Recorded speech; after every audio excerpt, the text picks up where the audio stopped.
expansão do OP fora do continente latino-americano determinou algumas dinâmicas positivas e alguns elementos de enfraquecimento do mecanismo.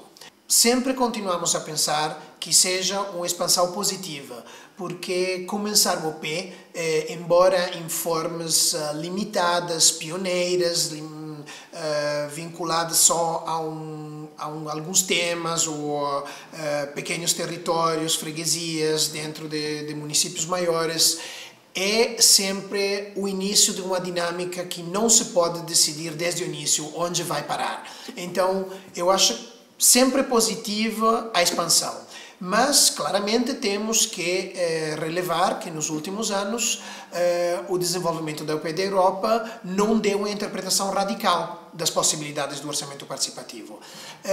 Isso tem a ver muito com uma crise da legitimação da democracia representativa, que tem medo também, nesse momento que está a perder poder, de perder ainda mais.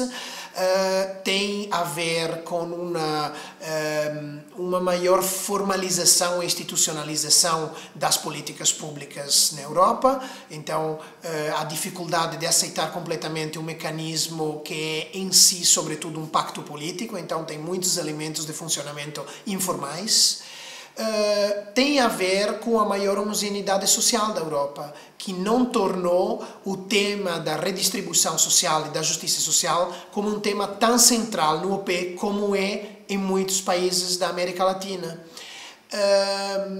Mas tem outras dinâmicas que são também dinâmicas positivas. Por exemplo, no caso da Itália, o tornar-se do OP central no debate sobre a institucionalização da participação levou a experiências interessantes na Toscana, como na região Lácio, onde regiões, então entidades de nível supramunicipal, começaram a se comprometer para a expansão do OP ao número de municípios muito maior daqueles que foram na fase pioneira. Ao mesmo tempo, o OP encontrou na Europa outros mecanismos de participação, por exemplo, o Júri Cidadãos, a Agenda 21, processos que já estavam sendo construídos de urbanismo participado. Eu acho que isso é uma dimensão muito interessante, na medida em que o OP foi, por causa da experiência latino-americana, sobrecarregado de virtudes.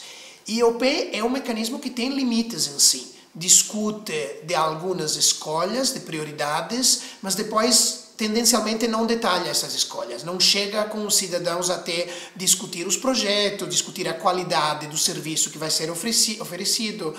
E então, qual é a vantagem de se fundir com outros mecanismos? É a vantagem de adquirir, no mesmo tempo, uma perspectiva de meio e longo prazo, através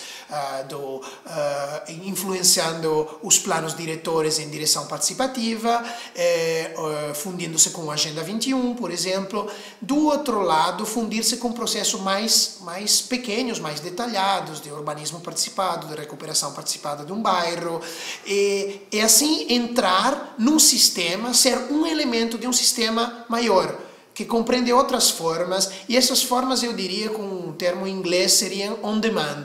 Ou seja, o OP começa, é um motor em torno ao qual se constroem outras coisas, mas essas coisas são construídas na medida que tem não só uma vontade política para fazê-la, mas também tem uma sustentabilidade social, ou seja, os cidadãos têm limites de tempo, limites de confiança nas instituições, nem sempre respondem positivamente à construção do processo participativo.